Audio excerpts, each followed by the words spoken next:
personagens extraordinários foram presos. Por quê? Porque roubaram? Não. Mataram alguém? Não. Fizeram alguma coisa contra a lei de Roma ou contra a lei mosaica, a lei judaica dos judeus? Também não. O que eles fizeram então? Saíram correndo, apertando o campainho das casas, igual a gente fazia quando era criança, né? Era meu crime, passar correndo e apertar a campainha. Não. O que eles fizeram então? Simplesmente porque um belo dia eles passaram perto de uma menina que estava possessa de um espírito maligno, e essa menina, por conta dessa possessão, ela adivinhava as coisas, ela acertava nome, sobrenome, data de nascimento, se tivesse CPF, cartão, número do cartão do SUS, RG, tudo isso ela acertava também, até o time de futebol que a pessoa torcia, ela ia acertar. E um belo dia, Paulo e Silas passando por ali e vendo o estado da menina, a situação da menina, eles foram lá e puseram a mão sobre a menina e ó, sai dela em nome de Jesus. E o espírito saiu, a menina foi liberta e, consequentemente, já que a menina foi liberta e o espírito não está mais nessa menina, a menina já não adivinha mais nada, não acerta mais nada. E como muita gente ganhava dinheiro com a possessão dessa menina, alguém controlava ali por trás, né? Alguém ficava ali por trás, vem cá, ó, é 50 para ela adivinhar a sua vida. Aí a pessoa pagava, a menina adivinhava, e os senhores da menina, os donos da menina lucravam com aquilo ali.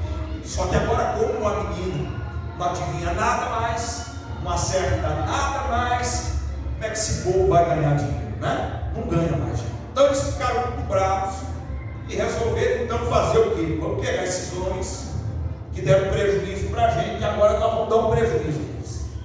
Levaram eles para a praça pública, açoitaram, bateram, julgaram, fizeram que eles fizeram coisa que eles não fizeram, enfim, foi o caos. E depois pegaram e jogaram dentro da prisão. A história é essa, todo mundo aqui conhece. Mas o fato é que quando está o Paulo e o Silas, os dois estão lá dentro do encarceramento, da cadeia, da prisão, que diga-se de passagem, é uma cadeia, um encarceramento extremamente fortificado. A maioria das prisões de Roma, elas eram prisões subterrâneas, ou seja, você tinha que descer para embaixo da terra para você poder chegar nessas prisões, ou seja, poder chegar nas celas onde ficavam presos os prisioneiros, os julgados. Então, eles estão lá e, ao contrário do que muita gente ficaria bravo, triste, colocando a culpa em Deus por conta da prisão, o texto diz que por volta de meia-noite eles começaram a cantar e orar. Ou melhor, já deviam estar cantando, orando já há muito tempo, mas foi por volta de meia-noite, quase meia-noite, provavelmente ali 11h50, 11h55, provavelmente antes da meia-noite, não, depois, algo muito próximo da hora exata de meia-noite, enquanto eles cantavam e oravam, o que aconteceu? Veio um grande terremoto. Não é um terremoto qualquer, não é um terremoto simples, não é um terremoto mediano e nem pequeno, mas um tão grande terremoto que abalou tudo, destruiu tudo. As prisões foram soltas, os grilhões foram quebrados e foi uma coisa sobrenatural naquele dia.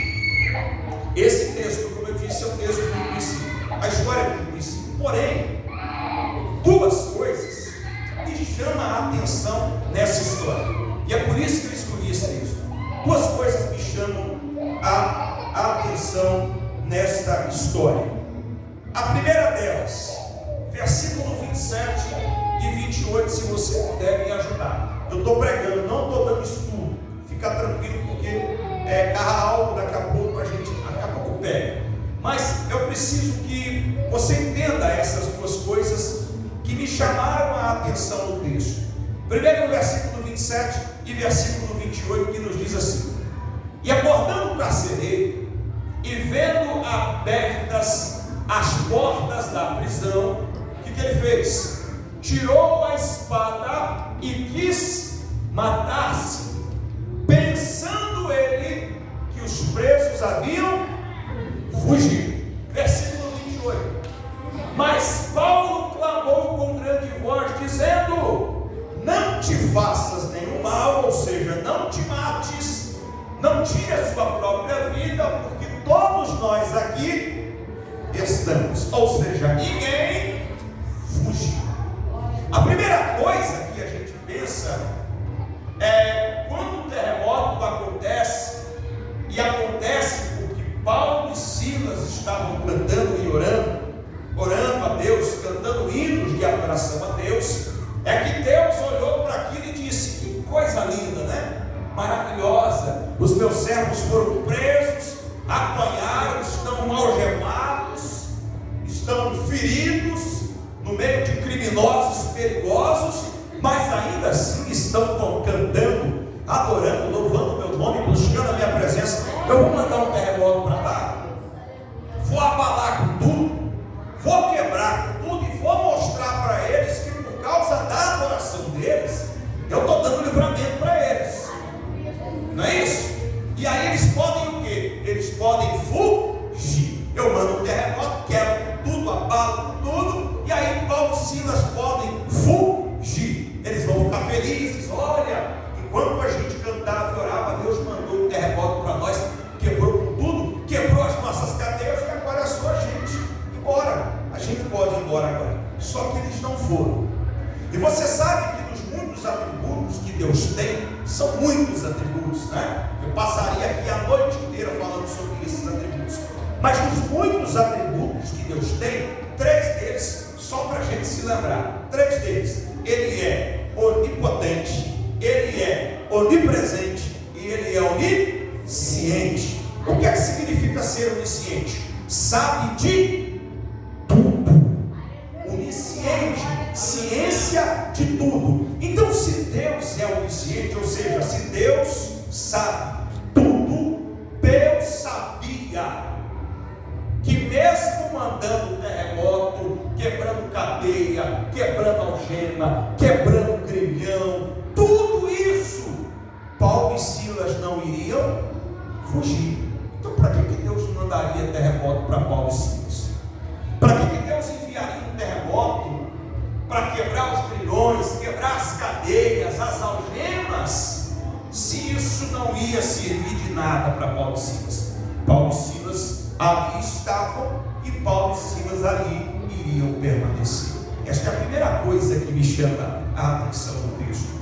A segunda coisa que me chama a atenção no texto, versículo 35, a segunda coisa que me chama a atenção no texto é isso: e sendo já dia, os magistrados mandaram quadrilheiros dizendo, sendo já dia, ou seja, por volta das 6 horas da manhã, o terremoto foi à meia-noite, quando amanheceu o dia, quando clareou, 6 horas da manhã, provavelmente, os magistrados, ou seja, as autoridades, os maiorais, as pessoas que detinham o poder, enviaram quadrilheiros, ou seja, enviaram 4 soldados para lá, e disseram assim para eles: soltem aqueles homens. Agora olha que coisa interessante, Deus é onipotente, onipresente e onisciente. Se Ele é onisciente, Ele sabe de tudo. Se Ele sabe de tudo, Deus sabia que quando o dia amanhecesse, era só esperar o dia amanhecer. Não precisa mandar terremoto, não precisa fazer nada. Deus não precisa mandar relâmpago, Deus não precisa mandar trovão, Deus não precisa quebrar algema, Deus não precisa gastar o tempo dele, as ferramentas que ele tem à sua disposição para tirar Paulo e Silas da prisão. É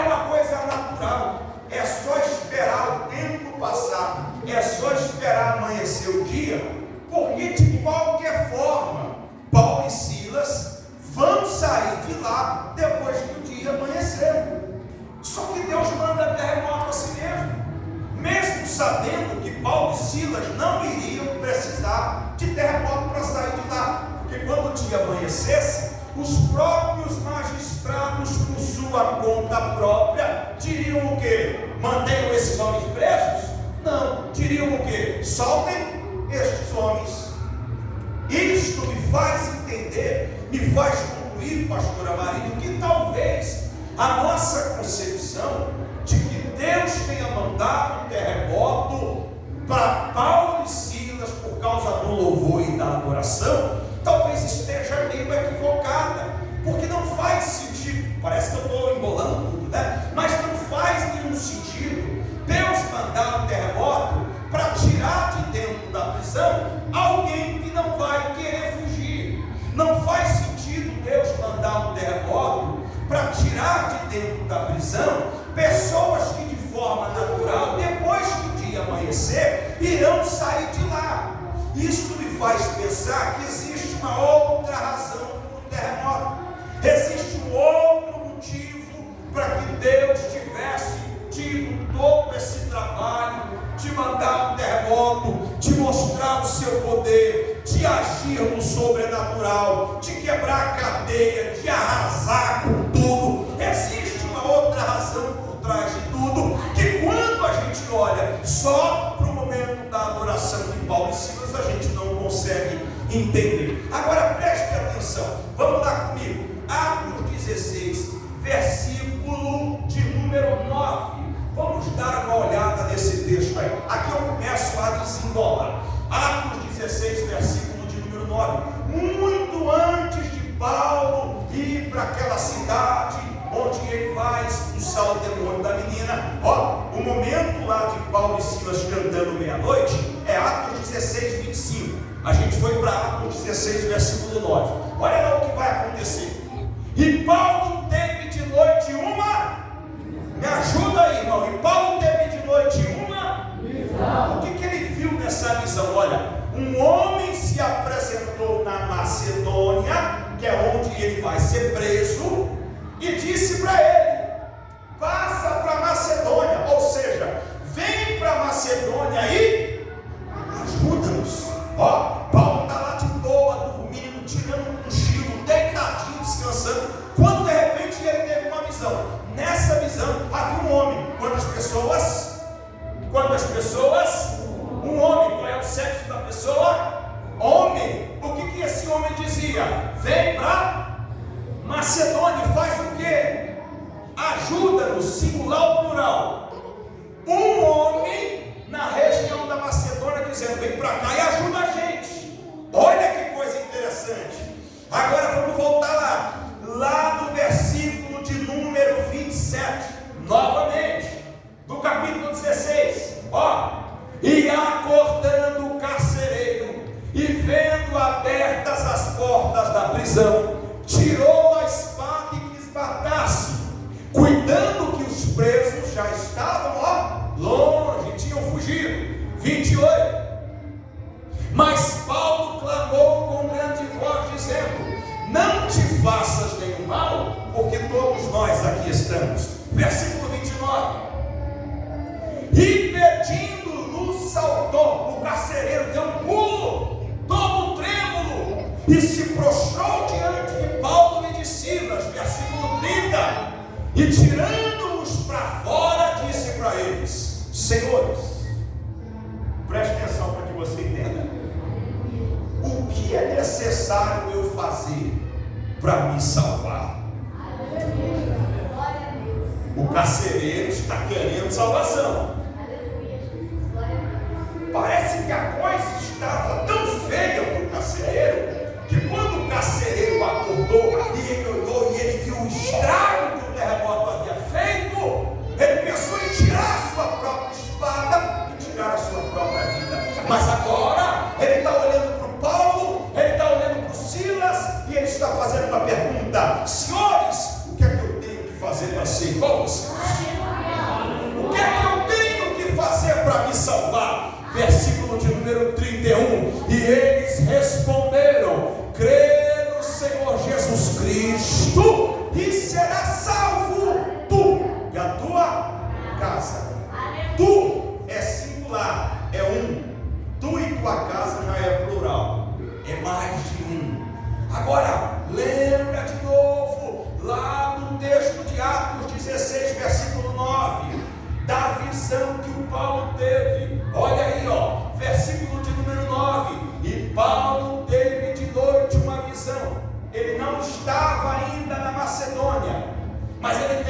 visão onde um homem se apresentava para ele na Macedônia e dizia para ele: pelo amor de Deus, vem para cá, para Macedônia, e ajuda-nos. Agora junta Atos 16:9 com Atos 16 do 27 em diante, e você vai perceber que o homem da visão de Paulo, no versículo de número 9, que está dizendo: vem para cá, vem para Macedônia, ajuda a gente, é o próprio carcereiro. Agora escute o que eu vou lhe dizer, e aqui eu começo a pregação, mas eu não vou me estender. Escute o que eu vou lhe dizer. Vocês vão perceber que o terremoto ele não muda nada na vida de Paulo e Silas. O terremoto não vai fazer com que o Paulo e o Silas fujam da cadeia.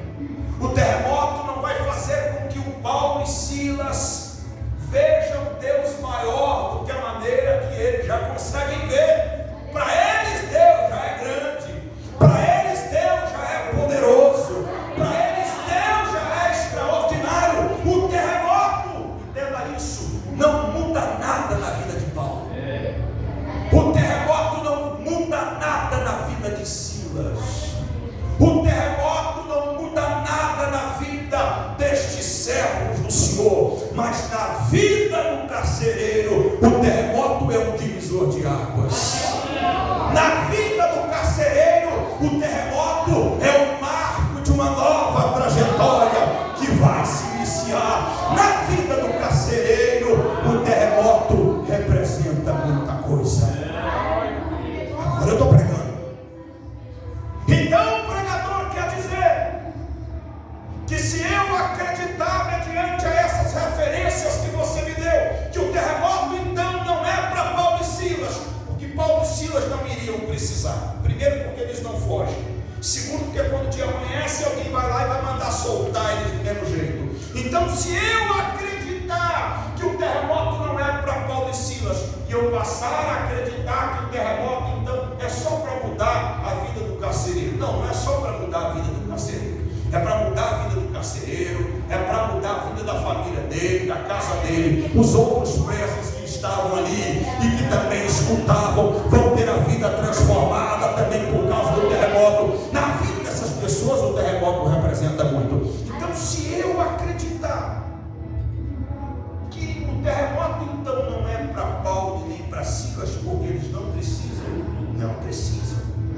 É aquele famoso hino da... esqueci o nome agora do cantor. Se Deus fizer, Ele é Deus, né? Se não fizer, continua sendo Deus. Não adoro pelo que Ele faz, eu adoro por aquilo que Ele é. Não é assim? É Paulo e Silas, é Deus na vida de Paulo e Silas. Para eles terremoto não vai nada, muda nada, não vai mudar nada na vida deles. Se Deus vier, eles estão felizes. Se não vier, eles estão de boa também. Mas na vida do carcereiro, da família do carcereiro e dos outros presos que estavam ali, condenados, muitos iriam ficar ali até a morte, muitos não saíram vivos, mas ninguém fugiu, ninguém foi embora. Na vida deles representa muita coisa. Então, se eu acreditar nessa possibilidade, é aqui que eu quero mexer com você.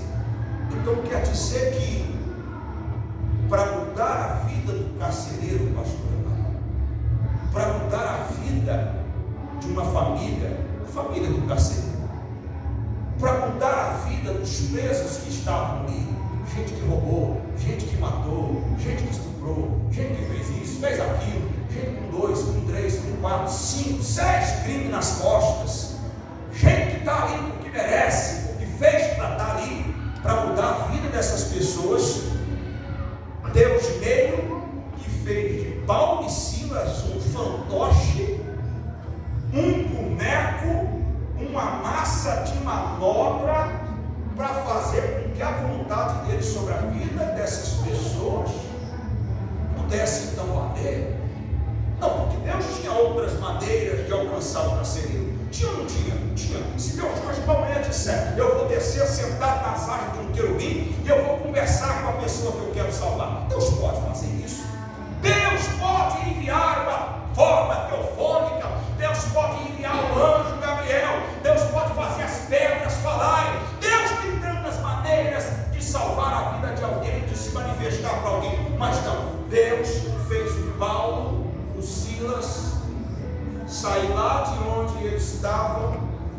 E é interessante, se você pegar o capítulo 16, os primeiros versículos, se você pegar o capítulo 15, os versículos derradeiros, você vai perceber que umas 3 ou 4 vezes, Paulo, Silas, Lucas e Timóteo, que eram os caras que faziam parte da equipe missionária, eles tentaram ir para um lugar da Ásia, o Espírito não deixou. Eles tentaram ir para outro lugar, o Espírito não deixou. E aí, no meio dessa de querer ir para um lugar, o Espírito não deixa. Aí eles têm uma visão, aonde Deus está dizendo, através dessa visão, vai lá para Macedônia. Então, aí Deus não deixa eles irem para onde eles querem, manda eles lá para Macedônia. Chega lá na Macedônia, eles vão se deparar com uma menina endemoniada. Parece que até a menina endemoniada é uma marionete que Deus vai usar ali, é uma ferramenta que Deus vai usar ali para colocar o Paulo Silas dentro do encarceramento. Até a menina endemoniada entra na dança, até ela entra na história. Mas ela se deu bem porque ela ficou liberta, né? Não tem problema nisso. Olha, aí os caras levam açoite, os caras apanham. Não, eu estou apanhando por quê? Vamos entender isso. Eu estou apanhando, eu estou sendo açoitado, estão zombando de mim, estão me cuspindo, estão botando a algema na minha mão, só para que de alguma forma eu vá parar lá dentro da cadeia. Olha o que Deus está fazendo na vida de Paulo e Silas, só para mudar a vida do carcereiro e da família dele. Que isso, pregador? Então quer dizer que você está falando para mim? Eu estou provando para você que o terremoto não é para Paulo Silas. É só você olhar aí. O terremoto para eles não mudou em nada, não ajudou em nada, interferiu em nada. Mas na vida do carcereiro, dos presos, da família do carcereiro, foi tudo. Foi tudo. Então Deus fez todo um mover. Deus criou toda uma situação. Vem para cá, vai para lá para Macedônia, Paulo. Vem para cá, ajuda um homem aqui, está precisando da sua ajuda. Aí Deus coloca uma menina endemoniada no meio do caminho. Aí o Paulo, que não vai deixar isso batido, vai lá e expulsa o demônio da menina. Aí eles pegam ele, açoitam ele, batem nele. Ele nem podia apanhar, porque tanto ele quanto Silas tinham cidadania romana, e cidadão romano não poderia ser açoitado. Mas eles apanharam, calaram, não falaram nada, tentando entender qual era o propósito de Deus em tudo aquilo ali. O que é que Deus estava pretendendo por trás de toda aquela situação? Tudo isso só para Deus salvar o carcereiro. Eu quero que você entenda que se fosse eu, você, se fôssemos nós no lugar de Paulo e Silas, e alguém dissesse para nós assim: olha, você está na cadeia, você está na prisão, você está passando um aperto, mas tudo isso aí é só para Deus salvar a vida de alguém. Tudo isso aí é só para Deus fazer um movimento na família de alguém. É só para Deus alcançar alguém que ainda não foi alcançado. Irmão, o que teria de gente nessa hora que diria: não, eu não aceito essa situação. Deus é que deu o jeito dele, Deus é que arruma uma maneira diferente de alcançar essa pessoa. Porque que eu que tenho que sofrer? Deus está permitindo eu sofrer, Deus está me permitindo ser açoitado, apanhar, para eu ter que ir parar lá dentro da cadeia, para eu evangelizar, para eu orar para alguém que precisa de ajuda, que está querendo tirar a sua própria vida, querendo se suicidar. Eu não aceito isso. Pois é, mas é aqui que eu quero pregar, porque aí está a diferença. Porque Paulo e Silas foram meio que usados por Deus para alcançar o carcereiro. Não fizeram nada, não eram bandidos, não eram perigosos, não eram criminosos, não fizeram nada de errado, ficha limpa, sem nenhuma iniquidade, nenhuma transgressão à lei, nada disso. Estavam lá, no meio de gente perigosa, que estava ali porque havia feito por merecer, mas eles não, estavam lá. E ao contrário do que muita gente faria em um momento como esse, sabe? Aquele tipo de pessoa que só adora, só glorifica, só enaltece o nome do Senhor, só tributa a Deus a glória que é dele no momento da prosperidade, no momento da alegria, no momento da bonança, da fartura, quando tudo está dando certo, indo em vento e popa. Aí ele adora, Mas quando a coisa aperta, quando a coisa dificulta, quando a coisa fica ruim, quando falta a tal da farinha na panela, quando o combustível não dá até no fim dos 30 dias, meu irmão, quando o dinheiro não é suficiente para fechar o boleto, pagar as contas do mês, aí ele murmura, ele questiona, ele aponta 1001 culpados para aquela situação que ele está vivendo. Paulo e Silas não. Paulo e Silas olharam e disseram: não, peraí, como diz o hino lá do Alisson e Neide, nós estamos feridos, nós estamos machucados, mas vamos fazer o seguinte: vamos cantar, vamos orar, vamos cantar, vamos orar. Nós precisamos entender nesta noite que o que Deus está esperando de você na hora da dificuldade, o que Deus está esperando de você na hora da tribulação. Eu sei, o seu ano de 2024 tem sido talvez um dos piores anos da sua vida, um ano de amargura, um ano de decepção, mas é agora, nesse momento de dor, é agora, nesse momento de aflição, de frustração, nesse momento em que as pessoas estão olhando para você e dizendo que nem a mulher de Jó disse para ele: abandona o teu Deus, amaldiçoa ele e morre. É nesse momento que Deus está olhando para você e esperando ouvir da tua boca uma adoração sincera e verdadeira que enaltece e glorifica o nome do teu Deus. Adorar a Deus. Quando Deus está abrindo as portas para você, todo mundo adora, isso é fácil. Adorar a Deus quando tudo aquilo que você planeja flui do jeito que você queria, isso é muito fácil. Agora, adorar machucado, adorar ferido, adorar no meio de pessoas que aparentemente não são dignas de estarem perto de você, adorar a Deus longe do conforto da sua casa, longe do conforto do seu lar, adorar a Deus emocionalmente abalado, com o seu emocional, o seu psicológico abalado. Isto não é para qualquer um, isto não é para qualquer um.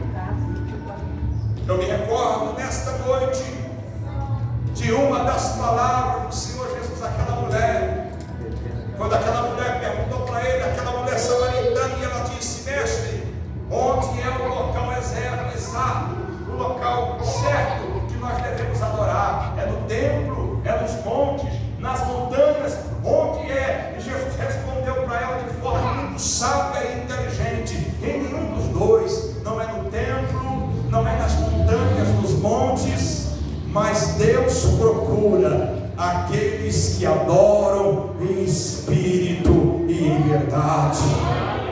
Deus nesta noite te trouxe aqui, não foi somente para você prestigiar mais uma festa. Deus nesta noite não te trouxe aqui somente para você prestigiar mais um aniversário deste grupo. Deus nesta noite não te trouxe aqui somente para você prestigiar do culto, para você prestigiar a companhia do pastor Marildo ou da mensagem ministrada pelo pregador da noite. Deus te trouxe aqui hoje para te oferecer a oportunidade de ofertar, de oferecer para Ele uma adoração sincera, uma adoração verdadeira, uma adoração disposta a dar a Ele, mesmo com o coração ferido, mesmo com o coração magoado, mesmo frustrado, triste, magoado. Deus te trouxe aqui para te dar esta oportunidade. E quem sabe, enquanto você faz que nem o Paulo e o Silas, você canta, você ora, você canta, você ora, ó, com a mão aqui, porque dói, mas com a outra para cima.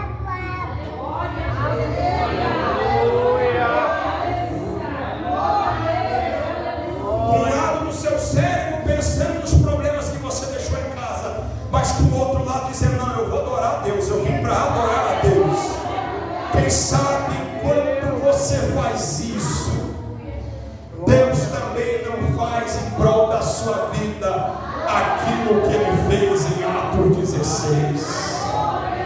Quem sabe também não é hoje o dia em que, por causa da sua adoração, por causa do seu louvor, por causa daquilo que você veio profetar para Deus, Deus também envia um terremoto lá na sua casa. Deus também não há de enviar um terremoto no teu lar. Deus também não há de enviar um terremoto na tua vida emocional, na tua vida espiritual, nos teus projetos que estão parados, não saem do papel, estão engavetados. Quem sabe não é hoje, enquanto tu adora, enquanto tu levanta a tua mão para cima e abre a sua boca para glorificar o nome dele, o terremoto vem lá no teu lar, atacando o terremoto vem na sua casa, na sua saúde, no seu corpo, e faz em prol da sua vida aquilo que você não pode fazer. Então nessa noite o convite que eu faço para você não é para você olhar para o lado para ver a roupa do irmão. O convite que eu faço para você nessa noite não é para você ficar no celular fazendo conta de quanto que amanhã você vai ter que pagar. Não, deixe isso para lá, esquece isso agora. Esse momento agora é o momento que Deus está te dando para você adorar o nome dele. É o momento que Deus está te dando para cantar louvores a ele. É o momento que Deus está te dando para tributar a ele a adoração da qual ele merece. Deus está te dando. Eu quero ver se nessa noite tem alguém disposto a adorar o nome dele. Alguém que pode levantar a mão, abrir a boca, rasgar a alma e do fundo do teu coração adorar a ele. Adora. Urabai, eu chamo a calaçume de calabaia. Adore. Para baixar. Enquanto você adora, Deus está cuidando das coisas por você nos mínimos detalhes. Nós servimos a Deus que põe enfermidade enquanto a gente adora. Oh meu Deus do céu, Deus está me dando algumas coisas para falar. Nós servimos a um Deus que mexe na papelada enquanto a gente adora.